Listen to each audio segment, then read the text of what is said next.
You are now entering a doorway that was never meant to be found. A frequency between logic and fear, static and memory, truth and illusion.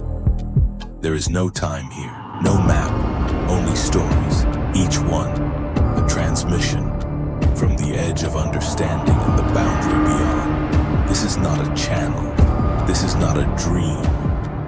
This is Mr. Zone. You're listening to Mr. Zone, where logic ends and shadows begin. Tonight's story is about the perfect place. A place where the sun always shines, the streets are clean, and everyone smiles just a little too long. A place with no hunger, no pain, no crime. A place where nothing goes wrong. But every perfect place has a price. The town was perfect. Clean sidewalks, blooming trees, smiling neighbors. People moved in all the time, but no one ever moved out. There were no hospitals, no clocks, no goodbyes, just hellos. The trees were always green, the sky was always blue. The temperature never dipped below 72. The mail always came on time. The pie at the diner never cooled. And every night, precisely at dusk, the street lamps blinked on in unison. It was perfect, and no one ever asked why. It started with a child. Her name was Lily. She tugged on her father's sleeve at the town square and asked, "Daddy, where are the stars?" He looked up. There were none. There had never been any. Just an endless navy sky, flat, featureless, like painted glass. That same night, an old man named Harris went for his usual walk. He passed the bookstore, the barber shop, the soda fountain. Then he noticed something. Every store played the same music, software faint, the same loop. He went home and turned on the radio. Every station was static except one, and it played the same music. A few days later, a man named Reggie packed a suitcase. He said he was going to visit the next town over. No one had ever done that before. The next morning, his car was still parked out front, trunk still open, suitcase gone, but no Reggie. A woman at the diner said she remembered someone else trying to leave. Years ago. No one could remember his name. Just that he used to mow his lawn at 6 a.m. and now the lawn was always perfect, even though no one touched it.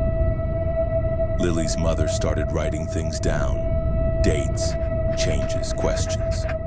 She showed her husband the list. The next morning she was gone. Her house still had breakfast on the table. The shower was still warm. But her name was missing from the mailbox, like it never belonged there. The town square now had only one rule posted. Everything's fine. In the days that followed, more people started asking questions. But not out loud. They whispered. They wrote things down. They looked over their shoulders. And slowly, they began to forget. Someone at the post office couldn't remember where she lived. A man in the hardware store found photos in his wallet. People he didn't know. A teacher arrived at school one morning and didn't recognize any of her students. They weren't losing their minds. The town was rewriting them. It got quieter. People still smiled, still waved, but no one lingered. No one knocked on doors, no one made plans, they just existed. The mail kept coming. The pies kept baking, the street lamps still blinked on in perfect timing. But something was missing. Not just people, something underneath. And then one day, Harris said it out loud. "We're dead."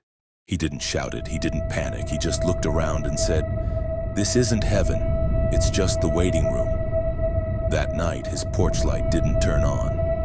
And the next morning, there was a new person in town, smiling, confused, holding a bag. And someone said, "Welcome to Willoughby." And just like that, no one remembered Harris. Willoughby. It sounds peaceful, doesn't it? And that's the point. It's not heaven, not punishment, just stillness. A quiet place where nothing hurts because nothing changes. No clocks, no stars, no questions, only comfort until you remember what you left behind.